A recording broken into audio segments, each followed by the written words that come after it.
गणतंत्र और स्वतंत्र भारत के पहले प्रधानमंत्री पंडित जवाहरलाल नेहरू को उनकी 132वीं जयंती पर पहल भारत पूर्ण श्रद्धांजलि अर्पित करता है।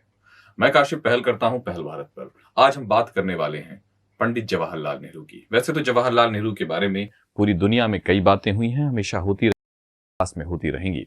जवाहरलाल नेहरू जैसा नेता जिस जमाने में था, जिसको हम लोग post second world war era कहते हैं, उस जमाने में उन जैसे नेता कम हुआ करते थे, जिनका असर मीडिया उतना पावरफुल नहीं था जितना आज है। सोशल मीडिया नहीं था, उसी तरह टेलीविजन नहीं थे, अखबार और रेडियो की भी पहुंच भी उतनी नहीं थी जितनी आज है। लेकिन उसके बाद भी जवाहरलाल नेहरू जन जन में बसते थे। तो जवाहरलाल नेहरू की इस चीज के पीछे क्या कारण थे? क्या सिर्फ हम जवाहरलाल नेहरू को इसलिए याद करें कि आज उनकी 132वीं जयंती है, या कुछ खास बात है? या जवाहरलाल नेहरू प्रधानमंत्री के तौर पर उन्होंने क्या किया क्या नहीं, सही और गलत, सच्चाई और ईमानदारी से उनका अवलोकन इतिहास करता रहेगा। सबका होता है, उनका भी होता रहेगा। लेकिन बात यह है कि जब हम आज यहाँ बैठे हैं तो ऐसी कौन सी बात करें जो जवाहरलाल नेहरू के बारे में जनरली उतनी सुनी या पहचानी नहीं गई हैं। आज हम बात करने वाले हैं नेहरू की उसी कुछ क्वालिटीज के बारे में, या कहिए कि नेहरू की कुछ कमियों के बारे में। जवाहरलाल नेहरू देश के पहले प्रधानमंत्री थे। फॉरेन पार्टीशन हुआ था, आर्थिक हालात बहुत खराब थे, सामाजिक समरसता भी नहीं थी, धर्म, जातिवाद और भाषाई विद्वेष पूरी भारत में फैला हुआ था। उसी हालत में जवाहरलाल नेहरू ने देश की कमान संभाली। तुरंत हम औपनिवेशिक राजनीति से या औपनिवेशिक जकड़ से बाहर हुए थे, जिसका नतीजा था कि हमारे देश के जितने भी नेचुरल रिसोर्सेज थे सब पूरी तरह से एक्सप्लॉइटेड कहिए, या कहिए कि पूरी तरह से मिसयूज्ड होने की वजह से एक तरफा उनका बहाव हो गया था। जवाहरलाल नेहरू को एक वैसा ही देश मिला था, लेकिन जवाहरलाल नेहरू निर्वाचित नेता थे, सबके पसंदीदा थे। शुरू में जनता उनको बहुत प्यार करती थी। उनके साथ सबसे बड़ी बात यही है, चूंकि ये देखा जा सकता है कि जब पहला आम चुनाव हुआ तो उसमें कांग्रेस को नेहरू के नेतृत्व में 364 सीटें मिली, लगभग 45% के आसपास वोट्स मिले। और दूसरी जो पार्टी थी जो सेकंड पे रही, उसको 16 सीट्स मिले थे, सीपीआई को, कम्युनिस्ट पार्टी ऑफ इंडिया को। जनसंघ को 3 मिले थे और राम राज्य परिषद को भी लगभग 3 सीट्स मिले थे। अकेले 45% वोट मिले थे कांग्रेस को। ये सोचने की बात है। जवाहरलाल नेहरू की उपलब्धियां हैं। जवाहरलाल नेहरू ने आते ही देश में जो पहला घोषणा पत्र कांग्रेस का बनाया वो इतना जबरदस्त था। उसमें जो मेन 30 बिंदुओं पर बात की गई, उसमें वो सारी चीजें हैं जिनके रेलेवेंस, जिनकी प्रासंगिकता आज भी बनी हुई है। जवाहरलाल नेहरू ने उसमें खेती के बारे में, उद्योगों के बारे में, उद्योगों और खेती को किस तरह चलाया जाए, कितना प्राइवेट हैंड में हो, कितना पब्लिक हैंड में हो, ये सारी बातें। उसके अलावा पशुओं के संरक्षण के लिए, उसके अलावा धर्मनिरपेक्षता और समानता पर, उसके अलावा उन्होंने वो हर चीज, साइंस पर, टेक्नोलॉजी पर, कैसे उसको बढ़ावा दिया जाए, कैसे जो भारत में जो एक अंधविश्वास जैसी चीजें अपनी पैर जमाई हुई हैं उनको कैसे खत्म किया जाए। जवाहरलाल नेहरू ने लगभग सारे बिंदुओं को छुआ। शिक्षा को छुआ, खेती को छुआ, उद्योगों को छुआ, समाज को छुआ, संस्कृति को छुआ, और हर एक बात को जो सबसे इंपॉर्टेंट उन्होंने जो ध्यान रखी वो विदेश नीति में। क्योंकि जवाहरलाल नेहरू की नजर में विदेश नीति कहिए या वैदेशिक सिद्धांत जो होते थे वो जवाहरलाल नेहरू के हमेशा प्रिय विषय रहे। इसलिए जब हम बाद में देखते हैं कि जवाहरलाल नेहरू विदेश मंत्री भी भारत के रहे खुद, जब मेनन को उन्होंने हटा दिया था, और वो बहुत प्रेशर में हटाया था, वो हम सब जानते हैं। कुछ मामलों में आज हम पहले जवाहरलाल नेहरू की प्रशंसा और कुछ मामलों में जिनमें निंदा होती है, तो पहले निंदा देखते हैं। निंदा होना बहुत जरूरी है। आलोचना न हो तो लोग डिक्टेटर बन जाते हैं और अपने आप को खुदा समझने लगते हैं। ये बहुत खतरनाक होता है। आइए हम बात करते हैं सबसे पहले जवाहरलाल नेहरू की आलोचनाओं पर। जनरली लोग पहली विशेषता बताते हैं, हम पहले आलोचना बताते हैं। जवाहरलाल नेहरू की जो मेरी नजर में एक पाठक के तौर पे जितना मैंने नेहरू को जाना है, जितना मैंने नेहरू को पढ़ा है और नेहरू के जमाने के काल को पढ़ा है, चाहे बलबीर दत्त को पढ़िए जिन्होंने इमरजेंसी पे किताब लिखी है, रामचंद्र गुहा को लिखी पढ़िए, या आप उनके अलावा जितने भी राइटर्स हुए बाद में, कुलदीप नैयर ने लिखा है, बहुत सारे राइटर्स ने लिखा है उस जमाने के बारे में, आप जिनको चाहे पढ़ सकते हैं।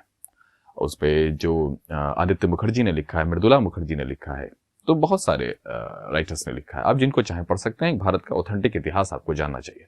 लेकिन जब नेहरूवियन एरा की जो मैं कुछ बातें करना, सबसे पहले नेहरू की जो एकदम जबरदस्त वैदेशिक मिस्टेक हुई, विदेश मामलों में जो उन्होंने जबरदस्त गलती की मेरे समझ में, एक कश्मीर के मसले को लेकर, उस मसले को वो एकदम बेवजह, पता नहीं किस चीज से वो प्रेरित हो गए या किन की बातों में आ गए, किन हालातों में इन्फ्लुएंस हो गए, मैं नहीं बता सकता। इतना बड़ा आदमी, इतना बड़ा इशू, इतनी बड़ी समस्या किस मामले में हो गई ये बताया नहीं जा सकता। क्योंकि मैं आपको बता दूं, उस जमाने में पंडित जवाहरलाल नेहरू की मन स्थिति ये थी कि वो देश के सबसे बड़े नेताओं में से थे, या कहिए कि गांधी के बाद वो देश के सबसे बड़े नेता थे उस वक्त, जहां तक जनता और जहां तक विदेश में उनकी पहचान थी। उन्होंने लॉर्ड माउंटबेटन को जब अपना पहला केंद्रीय मंत्रालय का विस्तार, यानी जिसमें उनके नेताओं के नाम होते, वो दिया था, तो जब माउंटबेटन ने उसको जाकर देखा तो उस कागज में किसी का भी नाम नहीं था। इससे आप नेहरू की मनःस्थिति समझ सकते हैं, यानी कि नेहरू पूरी तरह से इतना ज्यादा फोकस्ड हो गए थे अपने काम में कि दूसरे कामों से बिल्कुल डीफोकस्ड हो गए थे। खैर, जवाहरलाल नेहरू की अब हम फिर उसी टॉपिक पर आ जाते हैं। ये बात थी जो मैंने बता दी आपको। जवाहरलाल नेहरू कश्मीर के मुद्दे को लेकर संयुक्त राष्ट्र में चले गए, यूएन में चले गए, यूनाइटेड नेशंस में चले गए, और ये मसला उसी दिन से नेशनल जो बिटवीन टू नेशंस था वो पूरे अंतर्राष्ट्रीय पटल पर आ गया। उसके बाद से उसमें सब खिलाड़ी हो गए, संयुक्त राष्ट्र खुद और संयुक्त राष्ट्र के इनडायरेक्टली उस जमाने की जितने भी विश्व शक्तियां थी सब उस मामले में आ गई। ये नेहरू की एक जबरदस्त मिस्टेक थी। जब आज के अवलोकन से पता चलता है उस वक्त का इतिहास, उस वक्त क्या स्थिति रही होगी, उसको जज करना बहुत मुश्किल होता है। लेकिन अगर हम उस वक्त के इतिहास को पढ़ें, ये नेहरू की गलती थी, चूंकि उनको ऐसा करने से लौह पुरुष सरदार वल्लभ भाई पटेल रोकना चाहते थे, और जब तक पटेल उनको रोकते तब तक तीर कमान से निकल चुका था। दूसरी गलती जो मेरी नजर में नेहरू से जबरदस्त हुई, केरल की चुनी हुई निर्वाचित कम्युनिस्ट सरकार को उन्होंने बर्खास्त कर दिया। ऐसा कहा जाता है, बलबीर दत्त ने अपनी किताब में यह दावा किया है कि ऐसा उन्होंने इंदिरा गांधी के प्रभाव में आकर किया था, या कहिए ये नेहरू की एक जबरदस्त जो मिस्टेक थी वो मैं मानता हूं। एक निर्वाचित सरकार को, दुनिया में पहली कम्युनिस्ट सरकार थी जो निर्वाचित होकर आई थी, उसको हटा देना, बर्खास्त कर देना, ये अपने आप में लोकतंत्र की जबरदस्त किस्म से गला मरोड़ देने वाली बात है। आजकल के मामले में ये सब बहुत सी चीजें, आप गोवा का इलेक्शन याद कर लीजिए, महाराष्ट्र में याद कर लीजिए, आपको मिल जाएंगे, मध्य प्रदेश को याद कर लीजिए, आपको ऐसे बहुत एग्जाम्पल मिले। लेकिन जवाहरलाल नेहरू से इसकी उम्मीद नहीं थी, इसीलिए ये बहुत दुखद बात है। अब मैं आपको बताऊं इसके बाद जवाहरलाल नेहरू की जो तीसरी मिस्टेक, मेरे नजर में बुनियादी बता रहा हूं आपको, इंफ्रास्ट्रक्चरली बता रहा हूं, शिक्षा के क्षेत्र में जो पंडित जवाहरलाल नेहरू ने किया, उन्होंने, अगर आप गौर से देखिएगा तो उनका सारा ध्यान जैसे लगा कि उच्च शिक्षा पे चला। उन्होंने अपने 30 जो प्रोग्राम रखे थे अपने पहले मैनिफेस्टो में, उसमें भी है, उन्होंने उच्च शिक्षा पर बहुत ज्यादा ध्यान दे दिया। कहीं ना कहीं विदेशी प्रभाव, या कहिए कि जो विदेश वो देख कर आए थे, उसमें जिन शिक्षाओं की बात थी वो ज्यादातर वही थी, क्योंकि उनके यहाँ जो वर्ल्ड में वो जो पूरी दुनिया को देख कर आए थे, उन्होंने अपनी प्राइमरी शिक्षा और सेकेंडरी एजुकेशन को बना लिया था, इसीलिए वो हायर एजुकेशन पर सोच रहे थे। लेकिन कहीं ना कहीं जवाहरलाल नेहरू ने ज्यादा ध्यान हायर एजुकेशन पर दे दिया, और जो बुनियादी शिक्षा व्यवस्था थी वो थोड़ी कमजोर रह गई भारत में। कम से कम नेहरू के जमाने में उस तरह से उसका विकास नहीं हो पाया जिस तरह से और क्षेत्रों का पंडित जवाहरलाल नेहरू के नेतृत्व में हुआ। उसके बाद नेहरू जी की जो एक और आलोचना हो सकती है जिन मामलों में, वो एक बहुत जबरदस्त और बहुत सेंसिटिव मामला है, Hindu code bill. Hindu code bill के मामले में वो जितने फर्म नजर आए, उतना वो यूनिवर्सल सिविल कोड के मामले में नहीं आए। यूनिवर्सल सिविल कोड होना चाहिए, नहीं होना चाहिए, या उसी तरह कोई मुस्लिम कोड बिल होना चाहिए था या नहीं, लेकिन जवाहरलाल नेहरू जिस तरह से उस जमाने के हिंदू धर्म के पोंगा पंडितों से कहिए, या उस जमाने के जो साधु संत थे उनसे नहीं डरे, तो आखिर मुसलमान उलेमाओं से क्यों डर गए? जबकि जवाहरलाल नेहरू मुसलमानों के बीच बहुत ही लोकप्रिय नेता थे, पूरी दुनिया उनको जानती थी, फिर वो क्यों हो गए? ये भी उनकी एक आलोचना है। इन सारी आलोचनाओं में हम देख सकते हैं कि जवाहरलाल नेहरू कुछ ऐसी चीजों पर बात करना से थोड़ा सा आप कह सकते हैं थोड़ा वो घबराते थे, जिन चीजों पर जवाहरलाल नेहरू को ऐसा लगता था कि धार्मिक, कहीं ना कहीं इसके पीछे भी एक जो तर्क दिया जाता है वो मैं आपको बता देता हूं। उसके पीछे तर्क ये दिया जाता है कि जवाहरलाल नेहरू उस जमाने में पार्टीशन के बाद या विभाजन के बाद जिस तरह से हिंदू और मुसलमानों के दंगे हुए थे, जिस तरह से लोग मारे गए थे दोनों तरफ, चूंकि यहां भारत में मुसलमान जो थे वो माइनॉरिटी में थे, और नेहरू किसी भी हाल में नहीं चाहते थे कि माइनॉरिटीज के दिलो दिमाग में किसी तरह का डर पैदा हो, या उनको ये लगे कि मेजॉरिटी अपनी मर्जी से हमें घुमा रहे हैं। इसीलिए कहते हैं कि जवाहरलाल नेहरू ने उनको नहीं दिया और कहा कि एक दिन आ जाएंगे। उसके बाद अगर आप जवाहरलाल नेहरू की जो एक बहुत कहा जाता है उनके बारे में कि 2 चीजें जो उन्होंने कर दी, एक खासकर जो वो खुद अध्यक्ष बन गए कांग्रेस पार्टी के, ये कहा जाता है कि नेहरू में लोकतंत्र के साथ साथ एक तानाशाही रवैया भी था। आप याद कीजिए, वाजपेयी ने जब पहली बार पार्लियामेंट में नेहरू को संबोधित करते हुए कहा, खासकर जब चीन का मामला चल रहा था, और उसके बाद उन्होंने एक बार कहा था कि आप में अगर चेम्बरलिन है तो विंस्टन चर्चिल भी है। हम इस बात से अग्री करें या ना करें, लेकिन ये वाजपेयी जैसे नेता की उनको लेकर अवलोकन थी, जो खुद बहुत, जिनको नेहरू ने ही एक तरह से आशीर्वाद दिया था, या कहिए कि उनके प्रेडिक्ट किया था ये कि एक दिन देश का प्रधानमंत्री बनेगा। और हम सब जानते हैं कि वाजपेयी पहले गैर कांग्रेसी प्रधानमंत्री बने जिन्होंने पूरा टर्म पूरा किया। दूसरी गलती इंदिरा गांधी को लेकर थी। इंदिरा गांधी को भी एक तरह से अध्यक्ष बनाने में पंडित नेहरू के बारे में, जबकि पंडित नेहरू ने इससे इनकार किया था, मीडिया वाले ने जब उनसे पूछा था तो नेहरू ने कहा था कि नहीं, इसमें मेरा कोई हाथ नहीं है। एक जो मेंबर है कांग्रेस के, उन्होंने ये प्रस्तावना रखी और सब इस पर मिल गए। लेकिन ऐसा तो हो ही नहीं सकता था ना कि बिना पंडित जवाहरलाल नेहरू के कोई अध्यक्ष बन जाता। खैर, ये उनकी कुछ आलोचनाएं थी जो हमने अभी बात की, बहुत सारी मिलेंगी, बहुत सारी ढूंढने पर बहुत सारी मिलेंगी, लेकिन जो मेन मेरी नजर में जो थी, मेरा हक है मुझे सोचने का, बताने का, आपको भी अगर इस पे कुछ लगे तो आप जरूर बताइए। अब हम आते हैं जवाहरलाल नेहरू के किए गए कुछ कामों पर, जिसको आलोचना नहीं कहते हैं और जिसको कहते हैं कि वे इस तरह की बातें हैं जिसको आप समझ सकते हैं कि अवलोकन। इससे पहले मेरे दोस्तों कि हम इस टॉपिक पर और आगे बढ़े, हमारी मेहनत, हमारे फोकस को और हम जिस तरह से काम कर रहे हैं, हर चीज पर कुछ ना कुछ खबर लाते रहते हैं, उस पर मैं आपको कहूंगा कि हमारे चैनल को ज्यादा से ज्यादा सब्सक्राइब करके हमारी हौसला अफजाई करें। इससे हमें लगेगा कि आप हमारे शोज को, हमारे प्रोग्राम्स को पसंद कर रहे हैं, यानी हमें कहीं ना कहीं इंकरेजमेंट होगी। प्लीज मेरे दोस्तों सब्सक्राइब कीजिए, कमेंट में जरूर फीडबैक दीजिए, जो आपकी बात हो उसको सरल भाषा में समझाइए और जो जहां भी आप इसको शेयर करना चाहते हैं करें, अगर आपको लगता है कि शेयर करने लायक है। अब हम आते हैं फिर से टॉपिक पर, नेहरू की प्रशंसा। ये तो क्रिटिसिज्म हो गई, अब आते हैं उनके अप्रिसिएशन पर कि नेहरू ने क्या अच्छे काम किए। जवाहरलाल नेहरू ने जो सबसे इंपॉर्टेंट, बहुत जरूरी काम किया, उन्होंने सामंतवादी जागीरदारी जमींदारी व्यवस्था को तहस नहस करके रख दिया। या कहिए कि अगर उनके जमाने में नहीं हुआ, लेकिन उन्होंने वो बुनियाद डाल दी, वो माहौल बना दिया सबके बीच में कि नहीं, ये व्यवस्थाएं नहीं रहेंगी। ये जवाहरलाल नेहरू का पहला कंट्रीब्यूशन था। दूसरा कंट्रीब्यूशन, जवाहरलाल नेहरू ने उस स्थिति में, जबकि कोई, जैसा कि मशहूर पत्रकार इंद्रजीत मल्होत्रा कहते हैं कि भारत और पाकिस्तान में सिर्फ एक ही फर्क था, भारत के पास जवाहरलाल नेहरू था, वही खड़े थे धर्मनिरपेक्षता और एक ऐसा राष्ट्र बनने में जहां धर्म सर्वोपरि हो। और आप जानते हैं जिस भी देश में धर्म सर्वोपरि हो जाता है, दूसरे धर्म वाले उस देश में परेशान होकर रह जाते हैं। एग्जाम्पल हमारे सामने है, आप यहां पर देख सकते हैं जवाहरलाल नेहरू का दूसरा, धर्मनिरपेक्षता के प्रति डिगे रहना, बिल्कुल टिक जाना अपनी बात पर, नहीं डिगना, और हर बात ये कह देना कि नहीं, धर्मनिरपेक्षता, समानता, बंधुत्व रहेगा। तीसरी जो जवाहरलाल नेहरू का महान योगदान है, इंडस्ट्रियलाइजेशन के मामले में। देखिए, मैं आपको इंडस्ट्रियलाइजेशन और खेती दोनों के मामले में बता रहा हूं, कैसे इन दोनों मामलों में जवाहरलाल नेहरू का योगदान है। एग्रीकल्चर को जवाहरलाल नेहरू ने बढ़ावा दिया। आप अगर देखें, शुरुआती जितने भी 5 ईयर्स प्लान थे या पंचवर्षीय प्लान थे, उसमें खेती डोमिनेटिंग था। इंडस्ट्रियलाइजेशन भी लाया तो नेहरू ने क्लियर अपने पहले मैनिफेस्टो में कहा कांग्रेस के कि नहीं, याद रखिए एक बात कि इंडस्ट्रियलाइजेशन कभी भी पूरी तरह से प्राइवेट हाथ में नहीं दिया जा सकता, दोनों व्यवस्था रहेंगे। जैसा कि हम जानते हैं कि भारत की जो व्यवस्था है वो मिक्स्ड इकोनॉमी, इसमें नेहरू का सबसे बड़ा हाथ था। उस जमाने में भी स्वराज पार्टी जैसी संस्था थी, या कहिए कि राइट विंग, यानी कि इकोनॉमिकल मामले में जिसको कहते हैं कि वो कैपिटलिज्म को पसंद करने वाले लोग बहुत ताकतवर थे उसमें। पुरुषोत्तम दास टंडन थे, उनके अलावा मुंशी, उसके अलावा केटी शाह थे, उसके अलावा और सरदार वल्लभ भाई पटेल के बारे में कहते थे कि सरदार वल्लभ भाई पटेल जी भी कुछ उसी तरफ रुजू थे। लेकिन जवाहरलाल नेहरू अपनी बातों पर टिके रहे, उन्होंने गांधी का सहारा लिया। गांधी चूंकि हर हाल में कैपिटलिज्म के तो खिलाफ थे, साम्यवाद के फेवर में तो वो नहीं थे, लेकिन कैपिटलिज्म के वो खिलाफ थे, ये बात पूरी दुनिया जानती थी। जवाहरलाल नेहरू ने इस बात को भी रखा। और जो हम देख सकते हैं इंडस्ट्रियलाइजेशन, एग्रीकल्चर के मामले में उन्होंने पूरी तरह से कहा कि मिक्स्ड इकोनॉमी होनी चाहिए।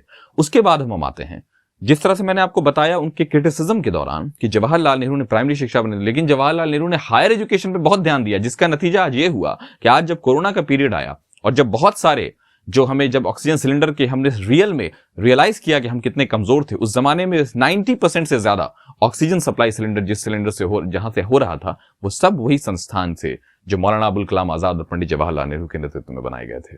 ये देखने की बात। उसके बाद आइए जवाहरलाल नेहरू के लोकतांत्रिक वैल्यूज को समझने और मंत्रालय। मैंने एक जगह पर जब उसको केरल का एग्जांपल दिया और अध्यक्ष बनने का एग्जांपल दिया, वहीं दूसरी जगह आपको ये बता दूं, ये वही जवाहरलाल नेहरू थे जो बिल्कुल राजेंद्र प्रसाद के राष्ट्रपति बनने के खिलाफ थे। लेकिन जैसे ही उनको पता चला कि कांग्रेस के ज्यादातर मेंबर चाहते हैं कि डॉक्टर राजेंद्र प्रसाद कांग्रेस के भारत के राष्ट्रपति बने, उन्होंने राष्ट्रपति को स्वीकार कर लिया और उन्होंने कोई उसके खिलाफ, आप इसको मिलाइए इंदिरा गांधी से, इंदिरा गांधी ने निजलिंगप्पा के खिलाफ वीवी गिरी को खड़ा कर दिया था, कहा था अंतरात्मा के। लेकिन जवाहरलाल नेहरू के लोकतांत्रिक वैल्यू को, उनके बात को नकारना लगभग नामुमकिन होता था उस दौर में। जो नकारते थे उनका इतिहास में नाम है रामधारी सिंह दिनकर, जिन्होंने नकारा। राम मनोहर लोहिया, या कह सकते हैं कुछ हद तक अटल बिहारी वाजपेयी जो हीरो बन गए, उनके जमाने में कोई नहीं नकारता था उनकी बातों को, सारे उनकी बातों को लेते थे, चूंकि नेहरू बिल्कुल पड़ जाते थे अपनी बात पर और अपने मिशन में वो बड़ा बिलीव करते थे। तो नेहरू ने कहा उसी दौर में उनके लोकतांत्रिक वैल्यूज को दिए। फिर मैं आपको बताऊं, जब दूसरे टर्म में फिर से राजेंद्र प्रसाद को खड़े करने की बात हुई, फिर नेहरू ने कहा कि नहीं, उनको नहीं होना चाहिए। लेकिन फिर नेहरू उनके सामने ये हो गए। राधा कृष्णन के मामले में भी नेहरू उनको पसंद नहीं करते थे। नेहरू चाहते थे कि राजगोपालाचारी वहां पर देश के राष्ट्रपति का चुनाव लड़ें, लेकिन उन्होंने देखा कि कांग्रेस डॉक्टर सर्वपल्ली राधाकृष्णन के फेवर में, वहां पर फिर नेहरू चुक गए। ये हुई नेहरू की लोकतांत्रिक वैल्यूज की समझ। अब आपको मैं बताता हूं जो आजकल सबसे ज्यादा रिलेवेंट होना चाहिए लेकिन इररिलेवेंट हो गया। यानी अगर आज आपने सरकार की आलोचना कर दी तो माना जाएगा कि आपने देश की आलोचना कर दी है, देश की विरासत और संस्कृति की आलोचना कर दी है। सच्चाई में ऐसा नहीं है।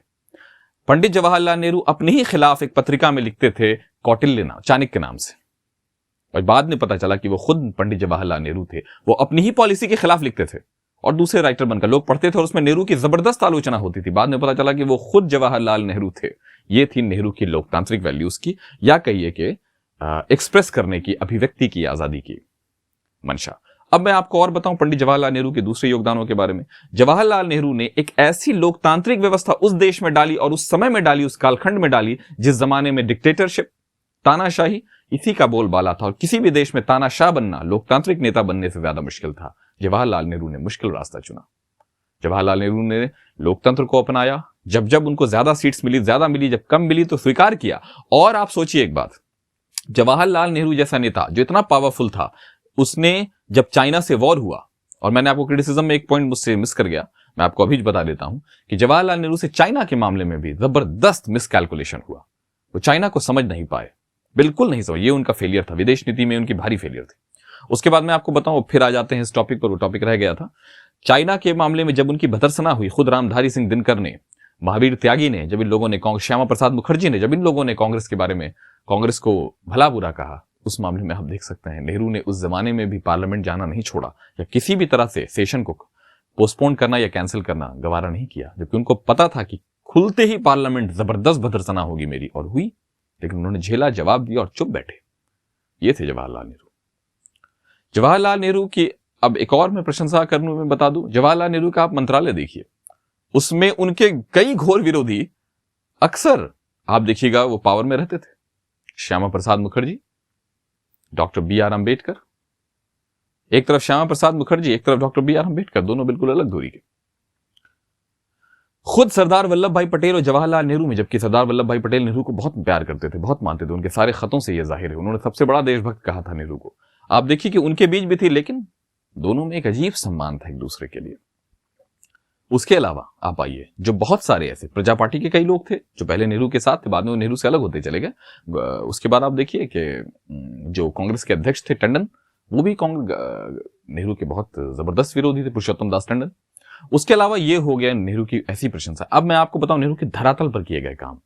नेहरू ने पंचवर्षीय योजना भारत को दिया। नेहरू ने पूरी दुनिया में स्टेट्समैन के तौर पर भारत की उस समय इज्जत बढ़ाई जब भारत के पास अन्न नहीं था, जब भारत के पास नेचुरल रिसोर्स, लेकिन उस वक्त भी भारत के हिस्से का इतना वैल्यू था संयुक्त राष्ट्र में कि नॉन अलाइन मूवमेंट, यानी जिसको गुट निरपेक्षता कहते हैं, उस सिद्धांत को खड़ा किया पंडित जवाहरलाल नेहरू। पंडित जवाहरलाल नेहरू इंटरनेशनल फिगर थे। जब न्यूयॉर्क और लंदन में वो और मॉस्को में वो उतरते थे तो लोग उनको ऐसे देखते थे जैसे लगा कोई हीरो आ गया। ये थे जवाहरलाल, और वहां कोई मीडिया मैनेजमेंट और PR नहीं होता था। आप समझ रहे हैं? अब आइए बात करते हैं जवाहरलाल नेहरू की समानता के सिद्धांत। जवाहरलाल नेहरू ने भारत को समानता का ऐसा सिद्धांत दिया जिसमें धर्म, जाति, जेंडर, शिक्षा, संपत्ति, इसके आधार पर किसी भी तरह का कोई भी फर्क नहीं किया जा सकता है। नेहरू के जमाने में ही फंडामेंटल राइट्स की वैल्यूज दी गई। कहा जाता है एक बार कि जवाहरलाल नेहरू अपने एक कैंडिडेट की वकालत करने के लिए, या कहिए उसके लिए सभा करने के लिए एक जगह पहुंचे। कहा जाता है ऐसा उन्होंने इलाहाबाद में शायद किया था, या प्रयागराज में, वही जिसको आज कहते हैं, वो इसी सीट पर था वो। पता, मैं इस मामले में श्योर नहीं हूं, आप देख लेंगे। नेहरू जब स्टेज पे चढ़े, उन्होंने उसके फेवर में बोला, तो एक किसान ने खड़े होकर कहा कि आपको पता है पंडित जी, आप जिनकी तारीफ कर रहे हैं वो उनका हमारे नजर में ये परसेप्शन है कि वो चोर हैं। नेहरू ने कहा तब आप उनको वोट मत डालिएगा मेरे कहने पर भी, तब हमें पता चल जाएगा। क्या आपको लगता है ये आज मुमकिन है? एक स्टोरी तो ये भी कहती है, इसकी सच्चाई का मुझे उतना पता नहीं, कि एक औरत ने एक बार जवाहरलाल नेहरू का जो है गिरबान पकड़ लिया। उससे पूछा कि हमको क्या मिल गया आजादी के बाद, जो इतना आजादी हो। तो उन्होंने कहा कि बस यही मिल गया माई कि तुम भारत के प्रधानमंत्री का गिरबान पकड़ सकती हो। ये जवाहरलाल नेहरू की वैल्यूज थी, और यहां पर जवाहरलाल नेहरू ठहरते थे। जवाहरलाल नेहरू ने जो एक बहुत इंपॉर्टेंट बात कही, वो ये कही कि समझने की कोशिश हमें ये करनी चाहिए कि भारत क्या चाहता है। ये था आज का जवाहरलाल नेहरू का अवलोकन। बने रहिए पहल भारत पर, हम इसी तरह आपके लिए खबरें लाते रहेंगे। Subscribe, share, feedback.